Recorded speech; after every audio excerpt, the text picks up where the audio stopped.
We've already discussed how to compute the present value of a series of cash flows. In this video, I'll discuss the perpetuity, which is just a special case where each cash flow is the same amount each year and the series goes on forever. Now to start out, recall the general rule for finding present value for a series of cash flows. In words, the present value of a series of cash flows equals the sum of the individual cash flows' present values. In terms of a formula, we're just going to calculate the present value of every single individual future cash flow and then sum them up to get the total present value. So with that in mind, here's an example of a perpetuity. Suppose you want to endow an annual graduation party at your alma mater. You want the event to be a memorable one, so you budget $10,000 per year forever.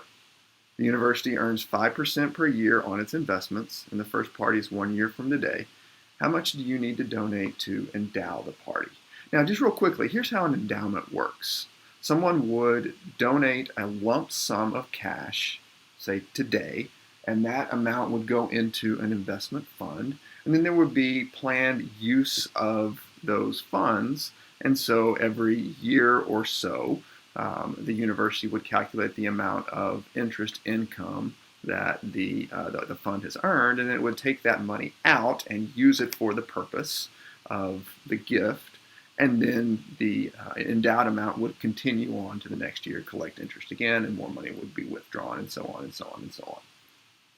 Okay, let's go back to this $10,000 per year party. So if we're going to figure out its present value, we could use our existing framework and start by just writing a timeline. Now this timeline is going to go on forever, so I've got infinity as the end of the timeline, and each cash flow is going to be $10,000. And so the present value problem just asks the question, what is today's cash equivalent of this series of $10,000 cash flows starting next year and continuing into perpetuity? We can take the timeline and then go straight to the formula that I mentioned earlier, this one, and we'll have this.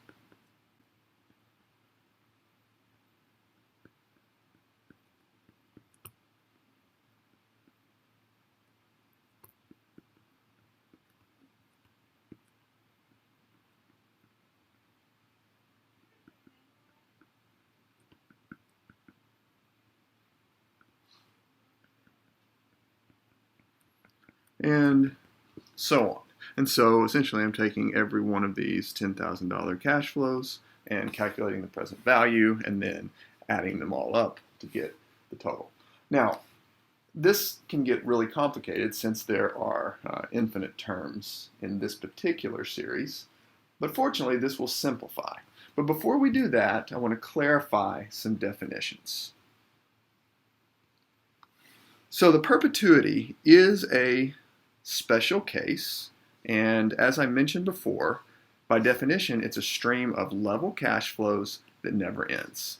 Level just means that all the cash flows are the same, and so we're going to call this constant cash flow C, and then never ends means that, well, it never ends. Now, one other important component is that the first cash flow has to be in period 1. So today is period 0, right now is period 0. The first cash flow occurs 1 period from now.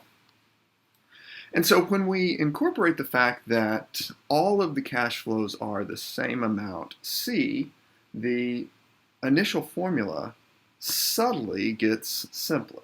And so here it is. Now notice the only difference is that in this case there are no subscripts on the C's, because each one of them is the same amount. Now this is critical because when this is true, there are some additional mathematical properties that allow us to simplify the equation even further. Now I'm not going to go into all the details of this simplification, but for those who are interested, I just want to note that it's related to the properties of a power series. Okay, here's the simplification. So the present value for perpetuity goes from this formula to this one. That's right, super easy. The present value of a perpetuity is simply the cash flow divided by the discount rate. And so in the example we looked at earlier, the cash flow was $10,000 because you're going to need $10,000 per year for the party, and the discount rate, which is the expected return on the university's endowment, is 5%.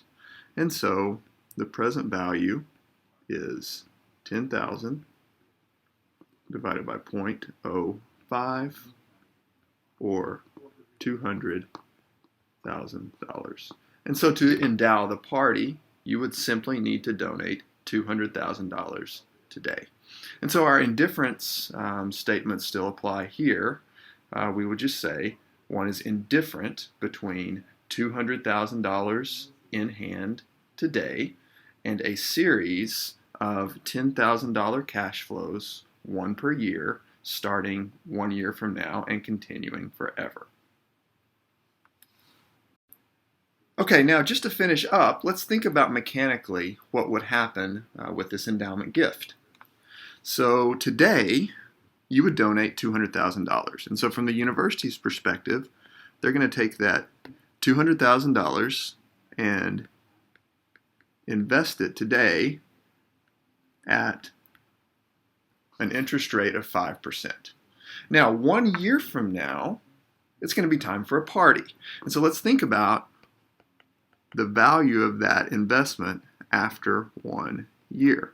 Well, after 1 year, we're calculating a future value of $200,000 1 year from now at an interest rate of 5%.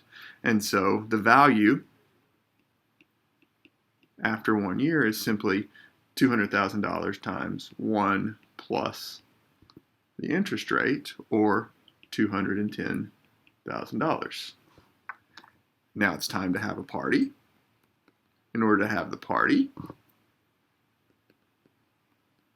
you would withdraw $10,000 from the account. And so what's left over? So there's a new balance after the party of $200,000. And so notice we're right back where we started. And so we just take this process and just repeat over and over and over in perpetuity. And so as long as you continue to earn 5% and you continue to withdraw $10,000 per year, the party will be fully funded forever.